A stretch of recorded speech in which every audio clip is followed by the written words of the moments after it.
A continuación, daremos inicio a nuestra primera conferencia titulada Perspectivas de la economía de los mercados. Esta primera conferencia será impartida por el licenciado Gabriel Casillas Olvera, director general adjunto de Análisis Económico y Relación con Inversionistas Banorte, el cual estará acompañado por el ingeniero Javier Toussaint Nasta, vicepresidente de Canadevi Nuevo León. A continuación, daremos una breve semblanza de nuestro conferencista. Él fue funcionario del Banco de México por más de 10 años en las áreas de investigación económica, operaciones de banca central y administración de riesgos. Antes de trabajar en Banorte, se desempeñaba como economista en jefe para México del banco JP Morgan Chase & Company. Asimismo, fungió como economista en jefe para México y Chile en el Banco de Inversión UBS algunos años atrás. En el ámbito académico, el doctor Casillas ha sido profesor de cátedra del Departamento de Economía del Instituto Tecnológico Autónomo de México, así como de la Universidad Anáhuac y de la Escuela de Graduados en Alta Dirección de Empresas, el EGADE del Tecnológico de Monterrey.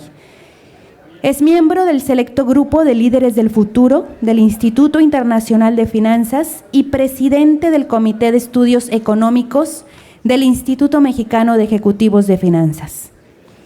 Ha impartido conferencias en temas económicos en México, Estados Unidos, Canadá, Sudamérica, Europa y Asia.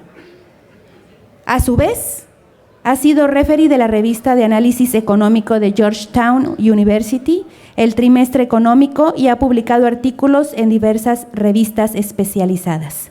Sin más preámbulos, demos un fuerte aplauso al licenciado Gabriel Casillas. Un fuerte aplauso. Bienvenido, licenciado.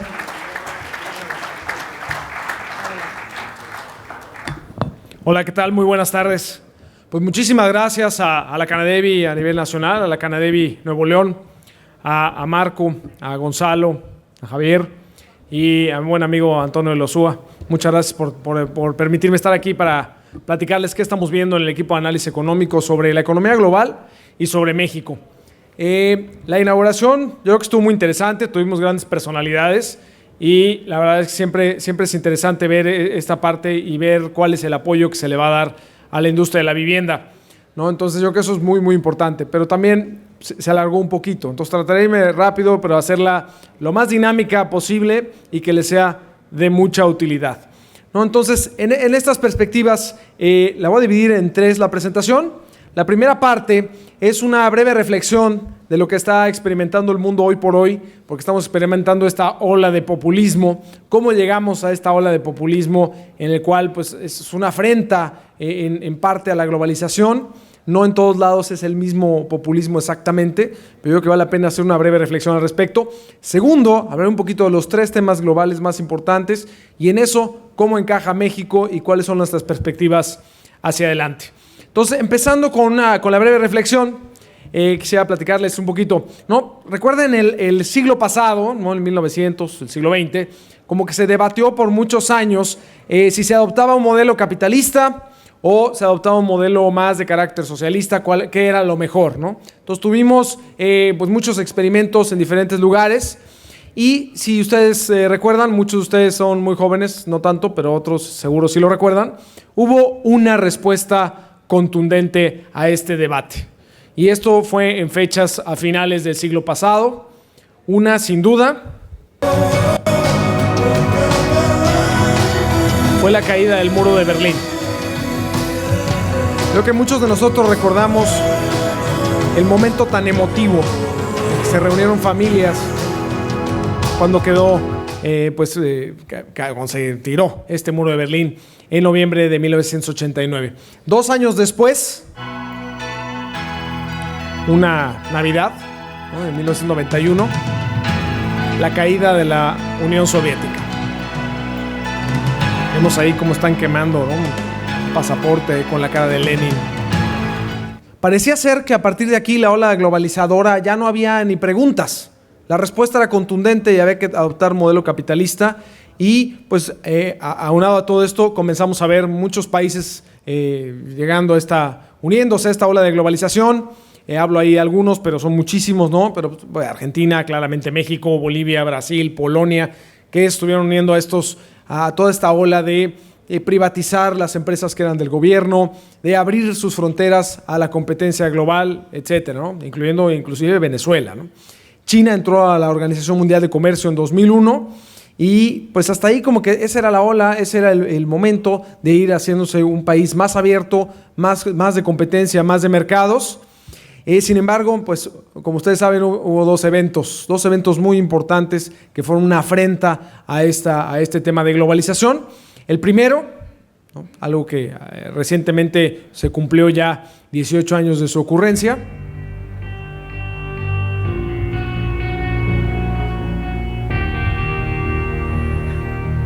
Vemos estas trágicas imágenes del 11 de septiembre de 2001, donde perdieron la vida alrededor de 3,000 personas en Estados Unidos, y dos, también en septiembre, la quiebra totalmente inesperada de Lehman Brothers. Ahí vemos también imágenes bastante dramáticas de los empleados saliendo con sus cajas, ¿no? de todo lo que causó. Realmente estos dos eventos lo que nos dejaron pues fueron cosas tan bonitas, ¿no? Por un lado, pues el 11 de septiembre nos dejó con pues despertó todo este sentimiento, ¿no? Antiproteccionista, tanto a nivel migratorio como a nivel comercial, ¿no? Ahí por muchos años era políticamente incorrecto hablar de racismo, hablar de proteccionismo, todo era fronteras abiertas, y eso despertó ese sentimiento que estaba guardado en muchas de las sociedades del mundo, en Estados Unidos y Europa principalmente, y comenzamos a ver ahí nacer lo que hoy estamos cosechando en este sentido. Y en el caso de Lehman Brothers, pues nos dejó con una crisis que pues se globalizó, ¿no? Vemos, por ejemplo, en el caso de Islandia, ¿no? Algo, pues realmente una isla alejada de muchos mercados financieros. ¿Cómo es posible que una quiebra del mercado hipotecario en Estados Unidos haya quebrado un sistema financiero como el de Islandia, ¿no? Entonces, lo que nos dejó claro es que no solo lo bueno se globaliza, sino también lo malo se globaliza. Si vamos más allá, pues veamos el tema de los ciberataques, etcétera, donde también ha sido una globalización de la parte mala en la parte del choque tecnológico, ¿no? Entonces, bueno, pues después de esto, que volvió a nacer este sentimiento nacionalista, ya sea de izquierda o de derecha, ¿no? Algo muy importante es que a partir de la crisis de Lehman, ¿cuál fue la respuesta de política económica? La respuesta fue el famosísimo estímulo cuantitativo, ¿no? Regar dinero, en el cual, ¿qué hizo? Al ir mediante los bancos, que es el canal tradicional por el cual se transmite la política monetaria, pero a la vez ponerle tanta regulación tan restrictiva a los bancos, realmente el dinero no permeó. Y lo único que hizo fue inflar los precios de activos y crear mucha desigualdad. Sí, el mundo pudo crecer a una tasa más o menos decente en los pasados años, pero aumentó la desigualdad. ¿Y qué pasó? No vimos políticas fiscales creando infraestructura en el mundo, no vimos política fiscal creando aeropuertos, carreteras, etcétera. Entonces realmente la gente, el grueso de la población del mundo no sintió estos efectos de esta recuperación. Fue un velo, nos ayudó sin duda la política monetaria, se tenía que hacer, pero no vino acompañada de que permeara a nuevos proyectos de inversión, etcétera. Lo que más o menos salvó estos últimos 10 años de expansión económica ha sido el cambio tecnológico, pero realmente no hemos tenido un crecimiento muy importante en la economía. Y entonces, ¿qué pasó? Vino la insatisfacción. Vino la insatisfacción en muchos lugares del mundo y hemos tenido no una ni dos, muchísimos resultados, muchísimas pruebas de esta insatisfacción, porque vino junto con la insatisfacción el voto por el cambio. El voto por el cambio de cualquier manera, ¿no? Hemos visto muchos votos por el cambio en el mundo a raíz de esto, ¿no? Comenzamos en el 2009 con Pepe Grillo, cómico en Italia, ¿no? Que formó este movimiento 5 estrellas en Italia y que hoy por hoy son quienes tienen la presidencia, ¿no? Y efectivamente tienen promesas de salirse de la eurozona y otro tipo de cosas, ¿no? Después, en 2010 llegó Víctor Orbán en Hungría, también con temas pues proteccionistas, con temas muy nacionalistas. Luego tuvimos la primavera árabe en varios países en el 2011. Después tuvimos a Alexis Tsipras, ¿no? De Syriza, este partido también muy populista en Grecia en el 2015 de dejar de pagar deuda, etcétera. Y siguió. Después tuvimos a Andrzej Duda en Polonia. Después Marine Le Pen, que bueno, Le Pen no llegó a la presidencia, no llegó Macron, pero sin duda ha sido un movimiento muy importante, no nada más en Francia, sino en toda la comunidad europea, del lado de la ultraderecha, en 2016. También Duterte en Filipinas, el Brexit también en 2016, donde todavía no terminan de salir. Trump, sin duda, Donald Trump en 2016. Llegamos a México, no AMLO, perdón por el comercial, pero pues trabajo en Banorte, ¿no? Donde tuvimos una respuesta, fue votar por Andrés Manuel López Obrador, que tomó posesión, como ustedes saben, a finales del año pasado, y Bolsonaro este año en Brasil, ¿no? Tomó posesión este año. Entonces hemos tenido muchas, y todavía me faltaron. Si pusiera algunas de Centroamérica, de otros lugares, todavía podría haber seguido hablando de esta lámina, pero hemos tenido muchísimas respuestas de la población a esa insatisfacción que dejó esta ola de expansión en donde la desigualdad aumentó de manera significativa. Y escuchen esto. El reformador siempre está en un riesgo enorme, porque los cambios que promueve, aquellos que se van a beneficiar, toma tiempo que les llegue el beneficio. En cambio, los que son afectados por la reforma, inmediatamente sienten el perjuicio. Yo creo que muy importante estas palabras en este documental de Netflix que acaban de sacar de nuestro expresidente, desde el punto de vista en que efectivamente los que hacen reformas estructurales que nos permiten crecer más de manera sustentable y sostenible, el problema es que tardan mucho en llegar los beneficios. En cambio, quienes se sienten agredidos por estas reformas actúan de manera muy rápida, ¿no? Entonces, y justamente si ustedes ven las diferentes definiciones de populismo, es querer resultados muy rápidos, ¿no? Sin importar mucho si en el mediano o largo plazo las cosas no van a estar bien. Ahora, insisto, hay de populismos a populismos, ¿no? Hay que ver algunos populismos que son de derecha, otros que son de izquierda, unos que cuidan la estabilidad macroeconómica, unos que no les importa. Entonces, ahí es donde tenemos que ubicarnos en toda esta ola de populismo y proteccionismo global, en dónde estamos, en dónde está el mundo, en dónde está México y hacia dónde entonces nos estamos dirigiendo. Entonces, habiendo dicho esto, bueno, algo importante hacia adelante es, bueno, ¿y esta ola de populismo cuándo va a acabar? Porque siempre son ciclos, ¿no? Pero yo creo que no va a acabar muy rápido. Yo creo que llegó para quedarse. Y precisamente por esto, el choque tecnológico. Yo soy un optimista del choque tecnológico. Y no sé si alguno de ustedes ha leído algún libro, ha visto alguna TED Talk o conoce a este personaje, a Peter Diamandis, que es uno de estos futurólogos del momento. La verdad es que habla del cambio tecnológico como algo muy positivo para la humanidad, que donde va a traer muchos productos, servicios que van a ser a un precio muy fácil de poder adquirir. Y esto va a ser un gran ecualizador y mucha gente que no tiene acceso a muchas cosas lo va a tener. Hoy por hoy, si ustedes le preguntan a Warren Buffett o a Jeff Bezos, ¿no? De los más ricos del mundo, ¿qué teléfono traen? Probablemente traigan uno muy similar o igual al de ustedes. No es un teléfono muy diferente. No hay el teléfono del rico millonario y el teléfono que traemos muchos de nosotros. Realmente es un gran ecualizador la tecnología y creo que eso va a ocurrir. Pero en la transición, de aquí a que lleguemos a este tipo de cosas, es probable que entonces todo este tema de los robots, las máquinas, la inteligencia artificial, lo que haga es que acabe con muchos de los empleos, que no va a ser tan sencillo que se transformen de la noche a la mañana de ser un obrero en una fábrica a ser un programador de apps, ¿no? Y venderlas por todo el mundo. Entonces, esto es lo que es muy probable que provoque que el populismo se quede todavía más, porque va a haber pues, más desempleo estructural. Y eso estoy hablando de México, del mundo, no de México. Y vamos a ver cosas populistas como el Partido del Trabajo Humano. Ese no existe, ¿eh? Yo inventé esa cosa que está ahí. Pero vamos a ver, por ejemplo, ese tipo de cosas donde digan, bueno, tu empresa, si tienes tantos robots, vas a tener que contratar a tantas personas o te vamos a cobrar un cierto impuesto para dar una pensión universal, ¿no? Hace rato el gobernador de Nuevo León hablaba de los programas asistencialistas. Yo no creo que se vayan a acabar en el corto plazo, al contrario, es probable que veamos todavía más de eso. Entonces vamos a tener que enfrentar este populismo y eso es un tema que sí quería yo platicarlo aquí, hacer esa reflexión de cómo llegamos aquí y cómo el populismo es probable que haya llegado para quedarse pues varios años más, ¿no? Entonces, bueno, habiendo dicho eso, ¿cuáles son los grandes temas de la macro? Y iniciamos la segunda parte de lo que les quiero platicar.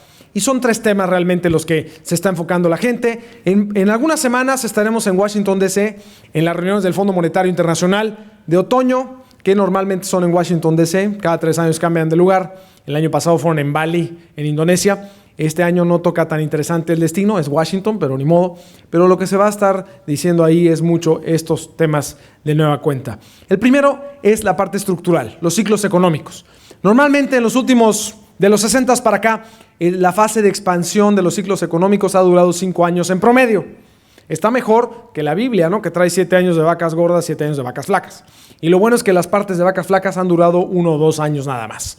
Bueno, este año ya estamos en el 10º año de fase de expansión.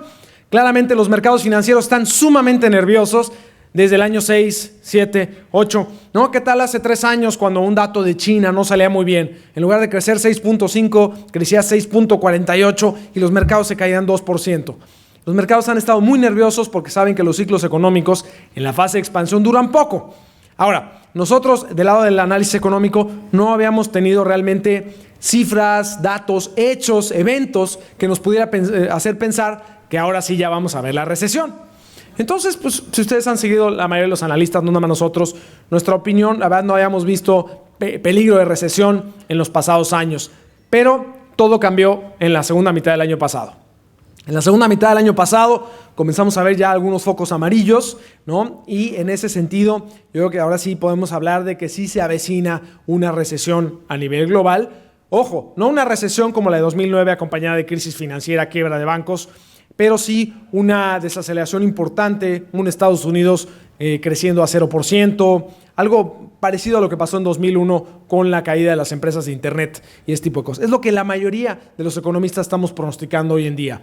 Si ustedes van al pasado y se acuerdan quién pronosticaba una recesión, nadie casi.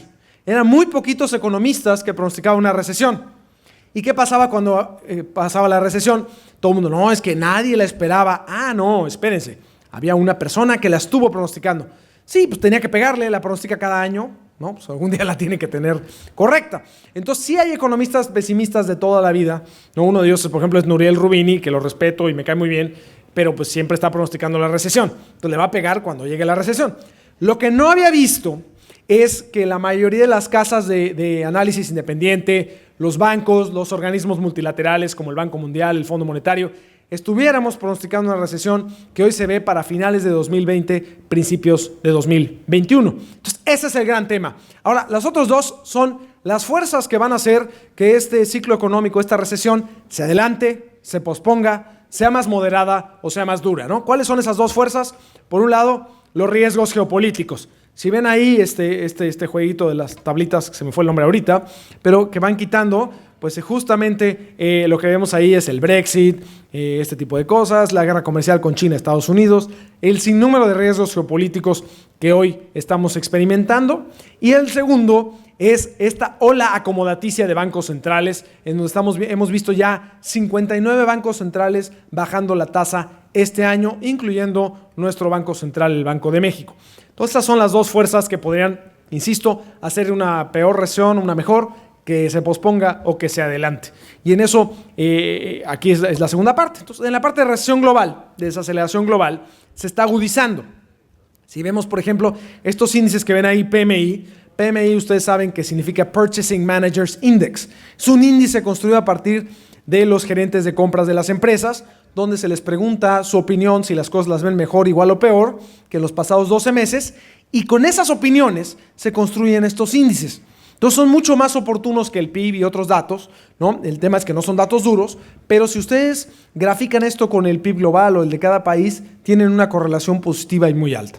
Lo que vemos es que ya no están en terreno, ya no están en ascenso, ya no están en lateralidad, ya están en descenso y algunos de ellos ya están abajo de 50, que abajo de 50 se considera terreno de contracción, arriba terreno de expansión. Entonces, por ejemplo, en el caso de China, de la eurozona y algunos más, ya están en terreno de contracción. El otro tema es que el Fondo Monetario justamente ha estado ya revisando sus pronósticos tanto para este año como el que sigue, hacia adelante a la baja. Llevábamos 2 años consecutivos hasta Bali, Indonesia, en octubre del año pasado, en que el Fondo Monetario, cada vez que se reunía, revisaba los pronósticos al alza. ¿Qué pasó el año pasado? Imagínense cuántas reuniones van. Ya hasta da miedo que se reúnan los del fondo, porque cada vez que se reúnen bajan el pronóstico de PIB global. Traían 3.9 en julio, justamente en Indonesia lo bajaron a 3.7, en el Foro Económico Mundial de Davos lo bajaron a 3.5, en sus reuniones de abril lo bajaron a 3.3, en las reuniones de ahora de julio, que no es una reunión oficial, pero es como la revisión de mediados de año, lo bajaron a 3.2, y es probable que en 3 semanas que estemos en Washington lo bajen a 3.1 o a 3%. Para este año, lo mismo es probable que ocurra para el año que entra. Y 3, una gráfica que a lo mejor no ven tan seguido, que es el número de países en recesión. El número de países en recesión desde más o menos los 80s para acá, el promedio ha sido 28, en la crisis fueron 93, hoy estamos en 13, 1.3. No es un número tan alto, de hecho es un número bajo históricamente hablando, pero a diferencia del año pasado, que eran 14, es que el año pasado entre esos 14 estaba Libia, Qatar, Venezuela, Nauru, países importantes pero no hegemónicamente importantes. Entonces, del lado cualitativo, si vemos ya este año estuvo Italia en recesión, ya salió, pero estuvo en recesión, estuvo Sudáfrica, ya empezamos a ver países más importantes desde el punto de vista de la hegemonía global que entraron en recesión. Entonces ya estos son focos amarillos, ya tildando a naranja, de que esta desaceleración sí se está globalizando. Y algo que vemos mucho en los mercados financieros, que probablemente varios de ustedes lo vean también de manera seguido, es la famosa inversión de la curva. ¿A qué me refiero? La curva es la curva de rendimientos de los bonos del Tesoro americano, de los US Treasuries. Normalmente, la tasa de 3 meses debería estar por abajo de la tasa de un bono de 10 años. Si tú vas a invertir y algo te va a dar tu rendimiento en 3 meses o te lo va a dar en 10 años, la de 10 años tiene que ser mayor, inclusive si las equiparamos a nivel anual. Pues normalmente así está. Si hacemos esta resta de la tasa de 10 años y la de 3 meses, está en terreno positivo. Vean desde los 60 en esa gráfica cómo ha estado en terreno positivo. Sin embargo, ha habido ocasiones en que se va a terreno negativo, por periodos cortos. Pero una vez que eso ocurre, ¿qué sigue? Recesión. Siempre ha habido explicaciones. No, miren, siempre ha pasado, pero este es diferente, por esto, no va a pasar, acto seguido, ocurre. Ya pasó. Esta curva de rendimientos de los bonos del Tesoro americano se invirtió el pasado 22 de marzo. ¿Y qué pasa? Pues que es muy probable que entonces este sea ya como pues prácticamente la cuenta, haya iniciado la cuenta regresiva para tener una recesión global. Si vemos en esta tabla de la extrema derecha, vemos cómo de diferentes episodios, cómo se ha ido invirtiendo la curva en diferentes nodos y cuántos meses después ocurre la recesión. Si alcanzan a ver la última columna, lo que se puede apreciar es que normalmente entre 18 y 22 meses, una vez que se invierte la curva, ocurre la recesión. Esto pasó el 22 de marzo pasado. Está en línea con la que la mayoría de los economistas pensamos que la recesión podrá ser finales de 2020, principios de 2021, más cargado hacia principios de 2021. Entonces, este es el gran tema que estamos esperando todos y que estamos viendo ya esos focos naranjas. Ahora, de los otros 2 riesgos que les platico, en los riesgos geopolíticos, pues vemos este intrincado rompecabezas en donde la mayoría de las cosas son frentes que ha estado abriendo Donald Trump, ¿no? Que si Rusia, ahora Ucrania también, que se puso de moda, ¿no? Por haberle preguntado el presidente Trump al presidente de Ucrania en una llamada telefónica, pues no ha preguntado, le solicitó que empezara a investigar al hijo de Joe Biden, que como saben es probable que sea el siguiente candidato demócrata para las elecciones. Es probable, todavía no, y que investigara a su hijo, que se llama Hunter Biden, ¿no? Entonces, todos estos frentes, el frente de Corea del Norte, el frente con Irán, y algunos que no son frentes de Trump, como es el caso del Brexit, o algunas elecciones que están haciendo a un mundo muy, muy complicado. Obviamente, podemos hablar de cada uno de estos puntos unas 3 horas, pero no me dieron tanto tiempo, no se preocupen.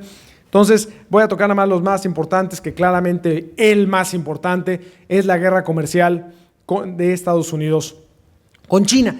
Ahora, ¿cómo estamos en riesgo geopolítico? A los economistas nos encanta graficar todo. Entonces tenemos aquí un índice de riesgo geopolítico de 2 economistas italianos que el Fondo Monetario lo ha estado tomando. Es un índice muy interesante porque es un índice a partir de un algoritmo de inteligencia artificial que todos los días recoge los principales encabezados de los periódicos del mundo, y de estos encabezados el algoritmo con análisis lingüístico decide si sube, baja o se queda igual este riesgo geopolítico. Y se fijan, pues la tendencia, en la línea negra, estamos arriba que el año pasado, no hay duda. No hace falta ver la gráfica, con ver los tweets de Trump, con ver los periódicos, sí estamos con mucho más riesgo geopolítico. Ahora, si se fijan en la coyuntura o sea, en el electrocardiograma, en la parte de alta frecuencia, en la línea roja, el punto más álgido fue noviembre del año pasado, no ahorita. ¿Y por qué?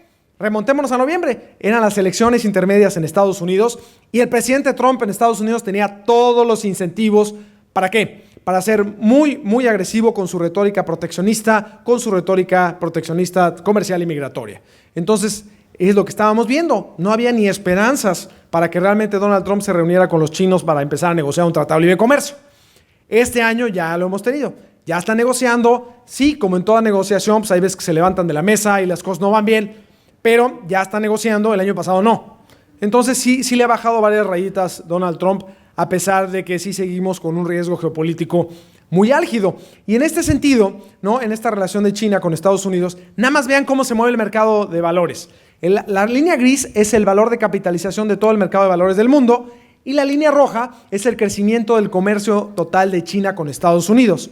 Vean la correlación, es una línea casi encima de otra, ¿no? Ahora, si hacemos un zoom y vemos un poquito qué pasó en los últimos 18 meses, vemos cómo en toda la parte, digamos, de la elección intermedia de Estados Unidos en la campaña, se estuvo cayendo ese índice de capitalización.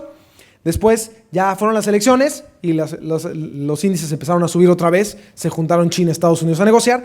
Pero vean cómo ya paró ese incremento y ha estado rebotando para arriba, para abajo, para arriba, para abajo. Ahí nos hemos quedado, ¿no? Y algo bien importante es que Estados Unidos ya no está en tan buen lugar para negociar. Si vemos las exportaciones de Estados Unidos a China de soya, pues han bajado mucho. De 15, 16 mil millones de dólares han bajado a niveles de por abajo de 2. Inclusive nos platican que puede estar inclusive ya hoy el número que todavía no se publica, abajo alrededor de 1.2. Entonces sí se ha bajado mucho. Y nos comentaba, por ejemplo, el presidente de los productores de soya en Estados Unidos, que curiosamente es hermano de Jim Rometty, esta mujer que es CEO de IBM, que en Estados Unidos los granjeros que están en toda la parte del medio oeste, del Midwest, pensaban que le vendían su producción a Estados Unidos, porque se lo vendían a empresas como Cargill o ADM, etcétera, no se lo vendían directamente a China. Es como que no pensaban que había mucha bronca con China. Ya vieron que sí. Y el gran proveedor de soya hoy, que antes era Estados Unidos, hoy es Brasil. Entonces siempre hay oportunidades, pero pues para Estados Unidos se le ha complicado un poco esto. Y recuerden que en la parte del medio oeste es justamente las huestes que más votan por los republicanos, que más han apoyado a Donald Trump. Entonces pues tiene todos los incentivos para seguir negociando. Ahora, lo que ha hecho Trump, si fijan, es este ciclo donde las cosas mejoran, los mercados suben, de repente ya sucede que las negociaciones no van bien, Estados Unidos impone aranceles, hay amenazas, los mercados se caen y pues hemos ido transitando en este ciclo donde ponemos el "you are here", ¿no?, porque ahí estás en ese momento, y cada presentación casi lo tenemos que cambiar para ver cómo amanece el señor Donald Trump. Pero el problema es que cada vez que transitamos por ese ciclo, algo se rompe, algo sale mal, sube la incertidumbre y las empresas no invierten. Vean nada más el índice de inversión de las 500 empresas del S&P 500, valga la redundancia, en Estados Unidos, es muy bajo. Lo que han hecho es generar unas cajas tremendas. O sea, no es posible que Apple tenga casi el doble de las reservas internacionales del Banco de México, cerca de 250, 270 mil millones de dólares en caja, porque no está invirtiendo. También veamos el resultado. Este tipo de empresas, ¿no?, por poner la ilustración, ¿qué ha inventado Apple nuevo? Sigue siendo el Apple Watch, la MacBook, el iPhone, no hay nada nuevo. Le ponen más cámaras, lo hacen más chiquito, más grande, más bonito, más rápido, seguro más caro, pero no vemos algo realmente innovador, algo disruptivo. Entonces sí hay un choque tecnológico, sí viene muy fuerte, pero lo que hemos visto es que ya se está parando un poquito esta ola innovadora, esta ola de inversión, y ese es otro foco amarillo que nos dice que ahí viene una desaceleración económica importante. Ahora, en todo esto, entonces, ¿qué pasa? Bueno, pues un poquito más para detallar el tema de Estados Unidos-China. Viene una fecha bien importante. Esos son los montos, lo que están en las barritas, los montos a los cuales Estados Unidos le ha impuesto aranceles. Rojos es de 25%, grises de 10%, y ese es el monto de importaciones chinas a Estados Unidos. ¿Cuál es la fecha importante que sigue? 15 de octubre. No está ahí, pero ahí ya está. 15 de octubre, ¿por qué? Porque entonces ese arancel que le puso de 10% a esos 110 mil millones de dólares, es probable que lo pueda incrementar a 25. Y a diferencia de los otros 250, estos sí incluyen bienes de consumo final. Sí está el iPhone, sí están las computadoras, cosas que ya van a afectar al ciudadano americano. Y obviamente, ¿qué quiere Donald Trump? Él se quiere reelegir. Claramente con lo que pasó entre ayer y hoy, que han empezado todo el proceso de investigación para destituirlo, que normalmente empieza en la Cámara Baja con los representantes, que además, como ustedes saben, están dominados desde noviembre por los demócratas, pues van a llevar a cabo este proceso. Ahora, la verdad, quien tiene la decisión final es el Senado, que está totalmente dominada por los republicanos. ¿Ustedes creen que va a haber impeachment o destitución? Yo creo que no. Vamos a seguir viendo volatilidad en los mercados, vamos a seguir viendo pues cosas que van saliendo ahí de esto. Yo no creo que Donald Trump lo destituyan, yo creo que se va a reelegir, es muy probable, tanto por la fuerza que tiene, porque la economía de Estados Unidos va bien dentro de todo, y porque los candidatos demócratas, la verdad, no son muy fuertes. Entonces yo creo que eso es lo que va a pasar con Donald Trump, pero mientras son peras o manzanas, esto lo que nos provoca es que el mercado vaya a estar muy nervioso, ¿no? El dólar se fortalezca contra todo, el oro se fortalezca, el franco suizo, ¿no? Los bonos del Tesoro americano, bajen las tasas, y eso es lo que está provocando. La otra cosa por lo que los mercados están preocupados es porque Donald Trump es buenísimo para crear cortinas de humo. Entonces, si lo están atacando por acá, a lo mejor saca otra cosa, ¿no? ¿Qué podría sacar? Podría sacar, por ejemplo, invocar el artículo 2205 del Tratado de Libre Comercio actual de México con Estados Unidos y Canadá. ¿Qué dice el artículo? Que te puedes salir en 6 meses, te sales. Imagínense que haga eso. Donald Trump puede tener doble ganancia. Yo espero que no lo haga, porque sería muy disruptivo. Pero, pues conociendo a Trump, podría hacerlo. Si quiere crear una cortina de humo y además tener doble ganancia, puede hacer eso. Uno, primero que nada, se congracia con sus huestes, ¿no? Que lo apoyan muchísimo, que son normalmente proteccionistas. Entonces ya, con eso te congracias. Y dos, obligas a los demócratas en el Congreso, que son los que tienen que ratificar el nuevo Tratado de Libre Comercio, el TEMEC o el USMCA, a que en menos de 6 meses ya lo tengan aprobado. Entonces, sales ganando de todas y creas esa cortina de humo para que se les olvide el tema de Ucrania. Eso es el tipo de cosas por los cuales el mercado está muy, muy preocupado de las cosas que puede causar Trump con esto. Pero insisto, la siguiente fecha importante en esto es el 15 de octubre con estos aranceles. Ahora me voy con la otra fuerza, que son los bancos centrales. Los bancos centrales, que ha sido la política económica que han adoptado desde la crisis, siempre ha estado la política económica, la monetaria, perdón, pero ahora pues es la que se ha visto como más fuerte, la que no necesita el Congreso para aprobar una baja de tasas. Vean, estos son los 59 bancos centrales que han reducido su tasa en este año, nada más, incluyendo Banco de México, que ahí está en rojito, y te dice muchas cosas esta gráfica. Te dice que ahí está ola acomodaticia global, ¿no? 2, también te dice que a lo mejor ya las tasas en muchos lugares están bastante bajas y no hay mucho espacio para estimular.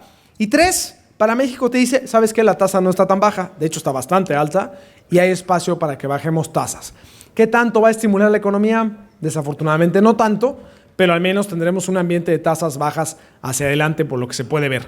Ahora, 8 meses antes, ¿de qué estábamos hablando? Estábamos hablando de subidas de tasas, ¿no? La Reserva Federal estaba en ciclo pleno de subida de tasas y en diciembre dieron este giro de 180 grados donde hoy por hoy podemos hablar de baja de tasas. Entonces yo creo que eso es bastante bueno. Y ahora otra cosa que hemos visto entre todo esto, que también nos beneficia a los emergentes, es que en Europa, se fijan en la gráfica hasta el lado izquierdo, lo que está pintado de rojo son los bonos gubernamentales de esos países desarrollados en los diferentes nodos de la curva, tasas de 2, 3, 4, 5 hasta 30 años. Lo rojo es los que están en tasa negativa, lo gris en tasa positiva.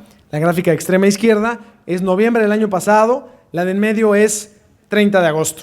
Entonces vean cómo se ha ido pintando de rojo esta gráfica. Cada vez en Europa a la gente no le importa tener una tasa negativa en un bono de 30 años o de 10, ahí mete su dinero. Entonces, obviamente así, pues, en México, con las tasas que tenemos, no nada más que son positivas, sino altamente positivas, con respecto a los europeos sin duda, y con respecto a otros emergentes, pues eso nos ha beneficiado a que realmente siga habiendo, pues el tipo de cambio esté estable, siga habiendo inversión financiera.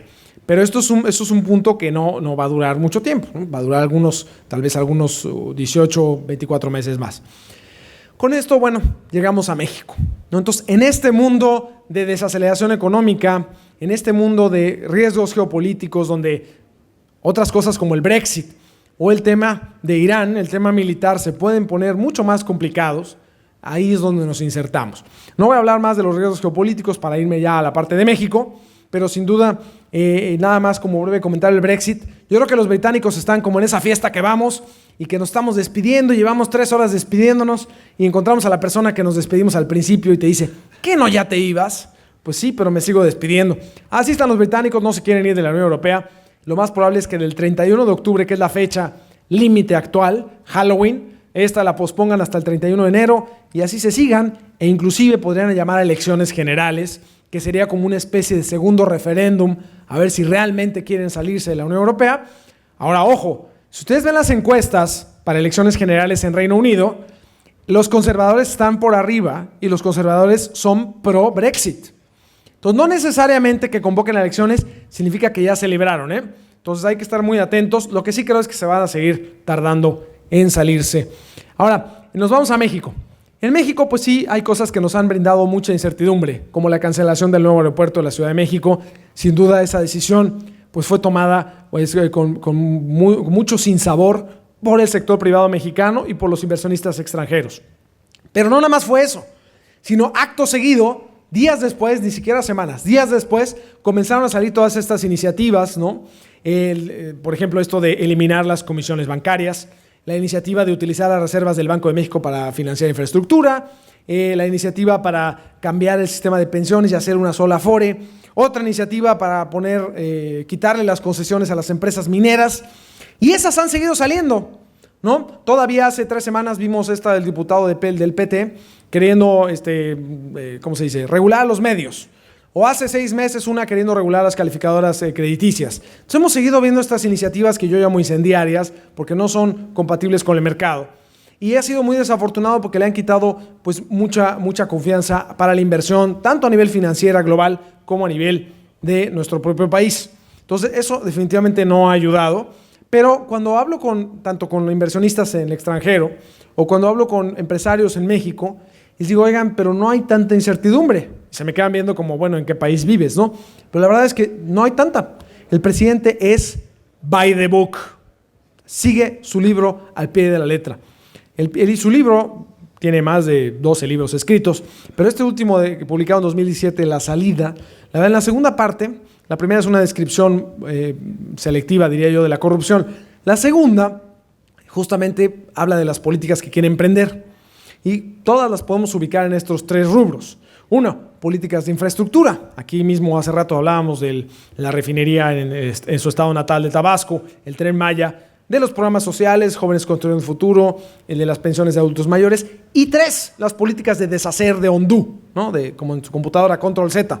Echa para atrás la reforma educativa, echa para atrás el aeropuerto, página 159 de su libro. O sea, sí estaba el aeropuerto ahí. O sea, si hubiéramos pensado que él iba a cumplir a rajatabla su libro, debimos de haberlo previsto y ya. ¿No? Lo que pasa es que la mayoría de las veces los políticos prometen, ¿no?, en campaña, y ya que llegan digamos, a tomar el poder, repiensan algunas cosas. Ahora no ha pasado eso. Se sigue el libro al pie de la letra. Hay un pilar muy importante, el 4º pilar, que es la responsabilidad fiscal y el respeto a la autonomía del Banco Central. Esas 2 son clave porque entonces pues, creo que se puede transitar muy bien estos años. El problema es que las otras políticas, si bien van a favorecer a mucha gente que sí lo necesita, ¿no?, y que ha estado esperando ayuda de alguna manera, pues el problema es que no hay ninguna política por el momento que entusiasme mucho tanto al sector inversionista extranjero como al nacional para invertir mucho. Entonces es la parte más compleja. Entonces, si se fijan, imagínense, prometió por 18 años, pero en los últimos 18 meses, todas estas cosas, las publicó en un libro y la gente votó por él, por Andrés Manuel López Obrador, de manera abrumadora, ¿no? Ganó con más porcentaje que lo que ganó Salinas de Gortari, que es el que más había ganado hasta la fecha. No podemos hablar claramente de José López Portillo porque fue candidato único, ¿no? Y ganó el 100%. Pero el que más había ganado hasta la fecha había sido Salinas de Gortari, fue abrumadoramente mucho más alto el porcentaje. Entonces, ¿qué pasa? Pues se siente totalmente legitimado a llevar a cabo las ideas que él expuso en su libro y que él prometió en campaña. Si son ideas buenas que pasan el análisis costo-beneficio o no, eso no importa. La gente votó por él, él lo escribió, lo prometió. Aquí está, no hay nada debajo de la mesa. Entonces son ideas fijas que se van a llevar a cabo. Ahora, muchos ubican a Andrés Manuel López Obrador como un presidente de izquierda. Yo creo que no. Ya sea que platiquen con un politólogo muy bueno o al menos en mi opinión no, porque si ustedes ven sus políticas, tiene de derecha, de izquierda, de arriba y de abajo. El chiste es que fueran populares y que coincidieran con su forma de pensar, las puso todas juntas y ese es el resultado que tenemos en estas cosas, ¿no? Entonces yo creo que en ese sentido vemos cómo, por ejemplo, la parte fiscal, para poder acomodar estos proyectos sociales, lo que ha hecho es reducir toda la plantilla de trabajadores del sector público, quitar pues muchas prestaciones, etcétera, quitar subsecretarías, quitar direcciones generales y por medio de eso ha podido colocar esos programas sociales. Entonces, pues esa es una idea fija muy, muy importante. Algo importante es por qué tiene esta fijación con la estabilidad macroeconómica, si lo que quiere son proyectos sociales, etcétera. Y la mejor respuesta que he encontrado, tanto personal como de gente que lo ha analizado bastante, es que recuerda a López Portillo, a Echeverría, que por descuidar la macroeconomía se echó para abajo todo el proyecto social y no quiere que le pase eso. Entonces, bueno, ha habido varias cosas positivas en la administración. Por ejemplo, fuimos el primer país que ratificó el nuevo Tratado de Libre Comercio, el TEMEC. El Senado lo ratificó en 5 minutos, ¿no? También, aunque llevamos pocos meses, toda la parte de fiscal sí se ha mantenido totalmente responsable. Tenemos la reforma laboral que no era de él, pero un compromiso que había tomado México para poder ratificar el nuevo Tratado de Libre Comercio. Se hizo. Está el combate al huachicol, que ha tenido pues muchas aristas, pero si vemos realmente que el robo de combustible ha bajado, sí ha bajado. Ahora, no quiero platicar del robo de combustible mucho, pero este es el tipo de ideas que lleva a cabo nuestro presidente, que es muy pragmático. Y si le dijeron 85% del robo de combustible pasa en el ducto, cerremos el ducto, ¿no? ¿Qué vamos a hacer? Bueno, vamos a comprar pipas, ¿no? Y luego se va a pipas. Cuesta 10 veces más. No importa, porque quiero acabar con el robo de combustible, que las administraciones anteriores no habían hecho nada al respecto, a nada visible, ¿no? O lo que habían hecho no tenía resultados. Entonces, sí se ha combatido el robo de combustible, lo vemos con los brotes de violencia en algunos lados, porque era un negocio que tenía también el crimen organizado. Ahora, no hemos visto mucha mejora en los resultados de Pemex, etcétera, porque tuvieron que comprar las pipas, también hay que tomar en cuenta eso. Ahora, lo importante de esto es el tipo de políticas que hace nuestro presidente. Si pensamos cómo resuelve ciertas cosas, recordemos también cuando era jefe de gobierno de la Ciudad de México. Si ustedes querían en la Ciudad de México sacar su licencia de conducir, ustedes podían aprenderse perfecto el reglamento, todo, hacer su examen, pasarlo con 10 y aún así pedían mordida de alguna otra manera. Entonces era muy difícil sacarlo por la buena, ¿no? ¿Qué hizo el presidente, que en ese momento era jefe de gobierno? ¿Saben qué? Quitemos el examen. No hay examen. Uno va y uno firma una hojita de que uno conoce las leyes, el reglamento y que va a acatarlas, ¿no? Entonces, esa es la forma luego de resolver las cosas. Para la gente en general dice, bueno, qué maravilla, bajó la corrupción porque entonces no tengo que pagar ningún tipo de mordida, etcétera. Entonces, ese tipo de cosas luego que hace nuestro presidente, y el combate al huachicol es otro ejemplo más de ese tipo de políticas pragmáticas. También está el combate a los factureros falsos y también está el tema de las reformas al sistema financiero. Cada año en la ABM le llevamos al secretario de Hacienda una agenda de 15, 20 puntos, la lista de Santa Claus que queremos que cambie en el sistema financiero, y nos aprobaban 1 o 2 después de mucha negociación. Bueno, cuando se llegó con Andrés Manuel López Obrador, prácticamente palomeó casi todas, faltaron 2. Todo lo aprobó en febrero, ¿no? Que si un régimen especial para las empresas que quieran llevar a cabo una oferta pública inicial, se aprobó. Muchas cosas se aprobaron. Entonces, la verdad, sí ha habido ese acercamiento con el sector financiero. Y algo importante, los nombramientos en el Banco de México, respetando la autonomía, han sido buenos, ¿no? Yo creo que tanto Gerardo Esquivel como Jonathan Heath son muy buenos subgobernadores. Gerardo Esquivel no es el tradicional subgobernador que hubiera tenido el Banco Central, porque se dedica más a los temas de pobreza, a los temas de desigualdad, pero pues es alguien que tiene doctorado en Harvard, etcétera, y creo que sus aportaciones en la Junta de Gobierno del Banco de México han sido bastante buenas. Entonces yo creo que en ese sentido, yo creo que ha habido muchas cosas buenas. Ahora, recesión, ¿estamos en recesión o no? Yo creo que este debate ya lo han visto mucho, pero de manera muy rápida. La definición básica de recesión técnica son 2 trimestres consecutivos de tasa negativa trimestral, es decir, primer trimestre contra cuarto del pasado, segundo contra primero. Para hacer este cálculo, porque nosotros luego vemos las tasas anuales, ¿no? Primer trimestre este año contra el primer trimestre del año pasado. Para hacer el cálculo trimestral, ¿no? Del cuarto contra el primero y del segundo contra el primero, necesitamos hacer un proceso de desestacionalización. Y en ese proceso, pues se hace, y estos son los datos que dieron. Cada vez que se publica el número, se tiene que correr este proceso de desestacionalización hacia atrás. Entonces, estos números pueden cambiar, ¿no? Por ejemplo, ese 0% del segundo trimestre, ¿no? Que lo salvó así que como un pelito de rana calva de entrar en esa definición de recesión técnica, podría ser negativo en la siguiente publicación del PIB, porque se corre otra vez este proceso y es totalmente abierto, es transparente, el INEGI lo transparenta, no hay ninguna cosa al respecto. Y recuerden que el INEGI es de los primeros organismos de estadística nacional que adopta las mejores prácticas de la ONU y el Fondo Monetario Internacional. Habiendo dicho eso, no estamos en recesión por ahí. Si nos vamos a la definición más amplia del NBER, de esta agencia de investigación de Estados Unidos, que es la definición más utilizada, vemos que justamente empieza diciendo, no se alcancen a ver la letra chiquita ahí, pero empieza diciendo, justamente lo definimos no como 2 trimestres consecutivos, bla, bla, bla, sino como una pérdida, una declinación generalizada de actividad económica que tiene que reflejarse en la producción industrial, en el empleo, en el comercio, etc.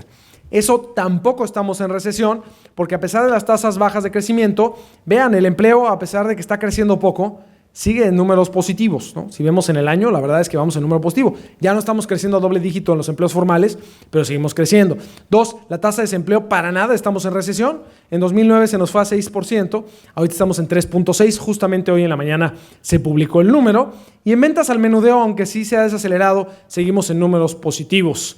Si ustedes le preguntan a alguien que esté en el consumo básico, que no esté en venta de coches o de casas, ¿no? Pero que esté en consumo básico, les ha ido bien, no están mal las cosas en esa parte. Obviamente queremos que esté bien todo lo demás.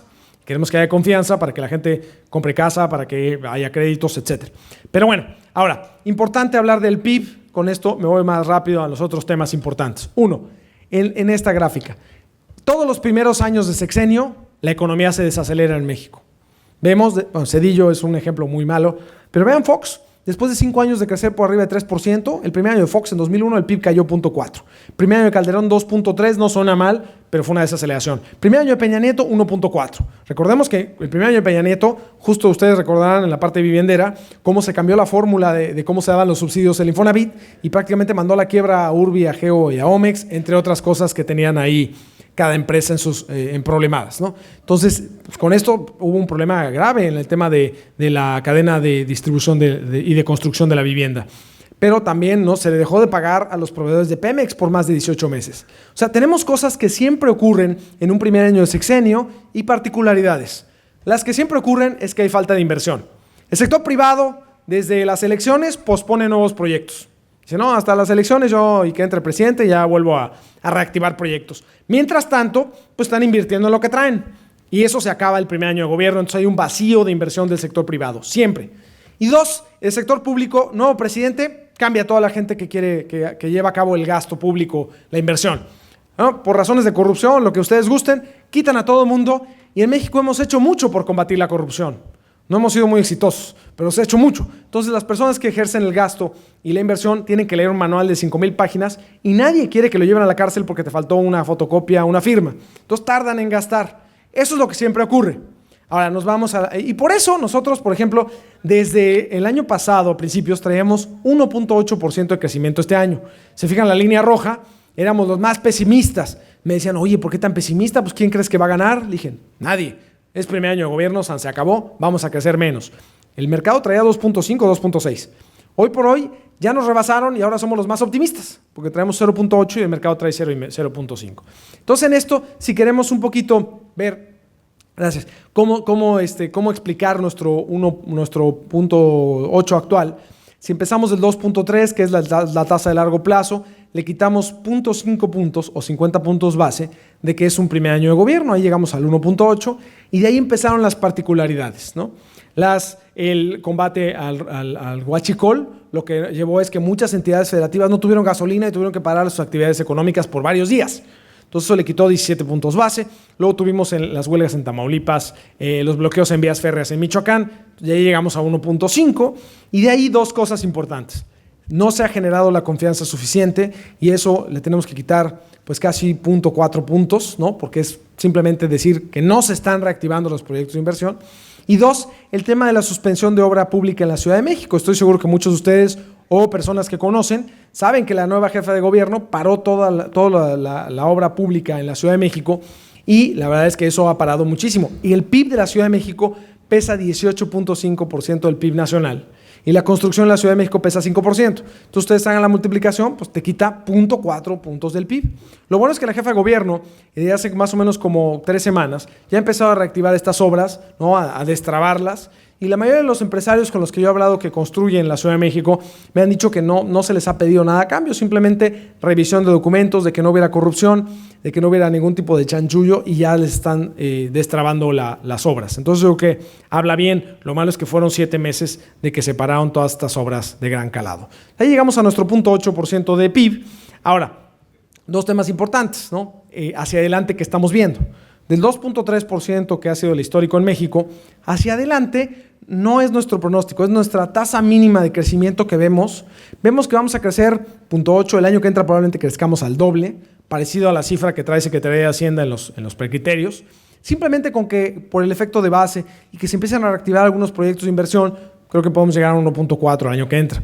En 2021, no por razones de México, sino por razones a nivel global, la famosa recesión de las que le hablé al principio, sí estamos esperando una tasa de menos 0.4. No esperamos una gran recesión, pero sí una recesión pues menor que nos lleve a una tasa negativa. Y después retomar los niveles de alrededor de entre 2,5% y 3%. Entonces, esa sería la tasa mínima que esperamos de crecimiento en este sexenio. Ahora, si hay cambios, por ejemplo, que se reactiven las rondas de los farm outs, estas rondas petroleras, si hay algunos otro tipo de cosas, si se genera más confianza, sin duda podemos crecer a tasas más altas que esto. Pero es nuestra tasa mínima a los próximos años. Ahora, de la recesión que estamos esperando en 2021, que sería menos 0.4, ustedes vean eso. Son las diferentes recesiones que ha tenido México desde los 80s para acá. ¿Y cuál recuerdan como más agria? La gente recuerda, de las que yo he podido entrevistar, recuerda mucho más agrio las de los 80s, luego de la del 95, y la de 2009 a veces mucha gente hasta se le olvida. Y vean la diferencia en caída de PIB no es tan grande. La diferencia es la inflación. Vean la inflación cómo estuvo en 2 dígitos o 3 dígitos en los 80s, 2 dígitos en los 90s, y cómo esta última recesión tuvimos una inflación de 3.6. Entonces es muy importante que, aunque estemos probablemente en recesión en 2021, no se va a sentir tan fuerte en la población porque no vemos que esto vaya a provocar una inflación alta, y aunque nadie quiera una recesión, pues vendría del lado global, no por nosotros.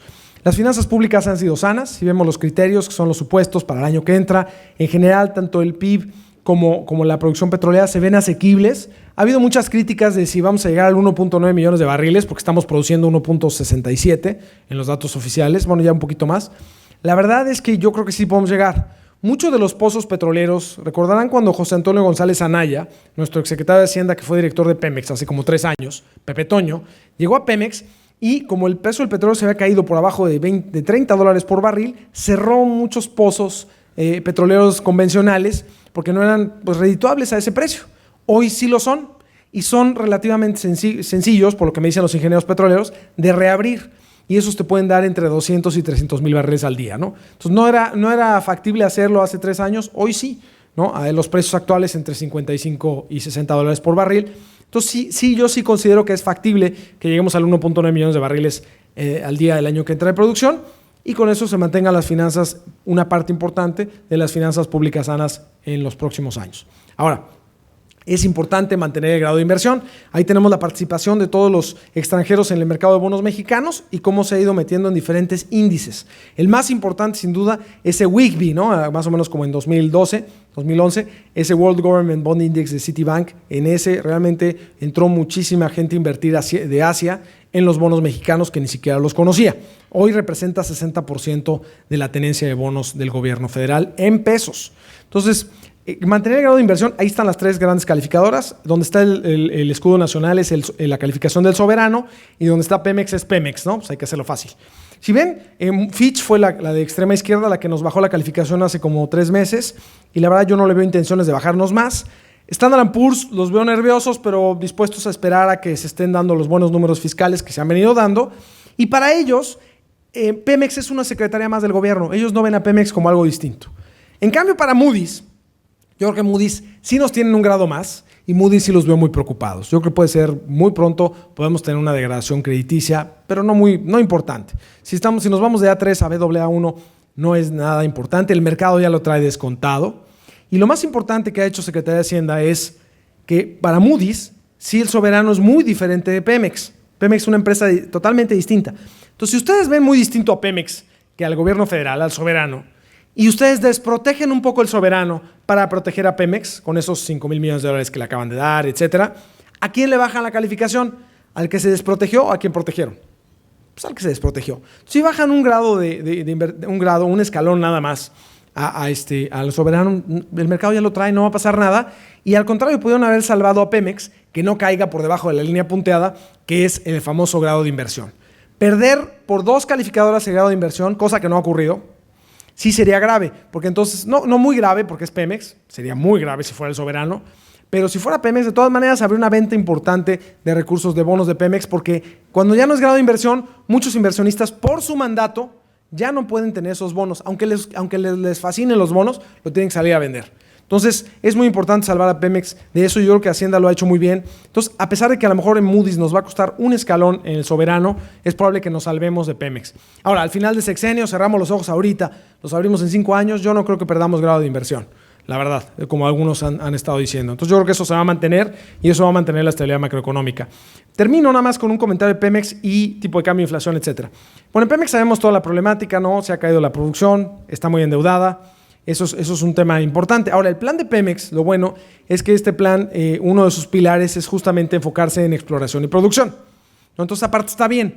Lo que pasa es que los montos de inversión mínimo, que es la gráfica de extrema derecha, en las barras, que están en su mayoría dedicados a exploración y producción, como que no alcanzan los mínimos, que son las líneas punteadas negras, para mantener la producción. Y si quisieran aumentarla, a lo mejor tendríamos que irnos a la línea punteada verde. Entonces se ve complicado que pudiéramos llegar a ese punto. Entonces aumentar la producción se ve muy complicado de los 1.9 millones de barriles, pero al menos mantenerla sí es muy asequible, ¿no? Entonces digo, vamos a ver, siempre puede sorprender.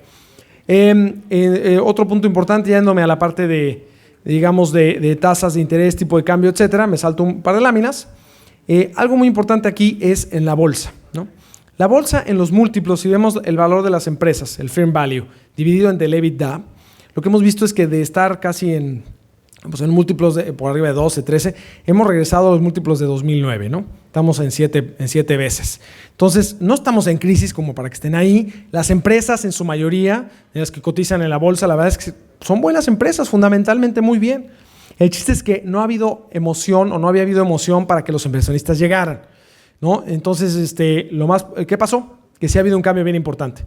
A raíz de la baja de tasas del Banco de México el pasado 15 de agosto y a raíz del arreglo de todo este tema que se hizo con los ductos, ¿no? De CFE, que estuvo Carlos Slim en la mañanera de López Obrador, a partir de ahí vean la bolsa, ha repuntado. Antes de eso, los índices en Estados Unidos y Europa estaban en máximo histórico, la bolsa mexicana muerta. Si se caían, sí se caía la bolsa mexicana, pero si subían, la bolsa mexicana no subía. Hoy por hoy ya estamos viendo esto. Entonces empieza a generarse este sentimiento positivo de confianza. Otra cosa, entonces el arreglo de los ductos fue clave para generar confianza en el público inversionista global y también local. Y otro tema importante, si se fijan en las mañaneras, en los discursos, el presidente ha eliminado el yo tengo otros datos. Yo creo que eso ha sido muy importante. Eliminar eso creo que también ha generado confianza. Entonces ya estamos viendo un cambio de sentimiento que no tiene mucho, tiene del 27 de agosto, del 15 de agosto para acá, pero sí hemos visto un cambio de sentimiento en los inversionistas. Tipo de cambio tenemos 20.30 para fin de año, un poco aderezado por estos temas geopolíticos globales, más que por algo de México. Tenemos 21.30 para el año que entra, finales. Tiene que ver con que acuérdense que el año que entra es la campaña de Trump para su reelección. Entonces se va a poner otra vez muy rudo con la parte proteccionista. Eso es muy probable que haga que el dólar se fortalezca contra todo, incluyendo contra el peso. Entonces este pronóstico de tipo de cambio toma más el tema global que temas locales. En el caso de la inflación la vemos muy bien controlada, pues estamos prácticamente en el objetivo de Banjico. Si ustedes siguen nuestros pronósticos de inflación, hemos sido muy optimistas este año y para el año que entra traemos entre 3 y 3,5%. La verdad es que la inflación se va a comportar muy bien. Y para las tasas de Banco de México, pues mañana van a tener la decisión de Banco de México. Yo creo que van a bajar la tasa seguro mínimo un cuarto de punto, 25 puntos base, de 8 a 7,75. Y está la posibilidad de que lo bajen medio punto, ¿no? A 7,50. Nosotros para fin de año traemos la tasa en 7,50, pero vamos a ver mañana cuál es la decisión, cuál es el mensaje que quiere dar el Banco de México para saber si la van a bajar más. Ahora, ¿qué tanto más va a bajar? Y con esta última lámina termino. Pensamos que tenemos dos modelos. Un modelo, el de la izquierda, de largo plazo, con PIB de largo plazo, inflación, etcétera. Esa nos da como un piso 7% del 8% actual. Ahora, si usamos un modelo más práctico, el del lado derecho, que es el diferencial de tasas entre Estados Unidos y México, en los últimos 5 años el promedio ha sido 3.8 puntos, actualmente estamos en 5.6, entonces te da más o menos 175 puntos base de baja que te podrían situar la tasa alrededor de 6.25%. Regresar a esas tasas va a ser sencillo, no este año, pero sí el año que entra, y eso si tuviéramos una recesión tranquila en el 2021. Si tenemos una recesión grave, entonces Estados Unidos es probable que baje mucho más la tasa y entonces el Banco de México pueda bajarla hasta niveles de 4 o 3%, como estuvimos algún tiempo. Pero por el momento esta es un poco la visión que tenemos de tasas.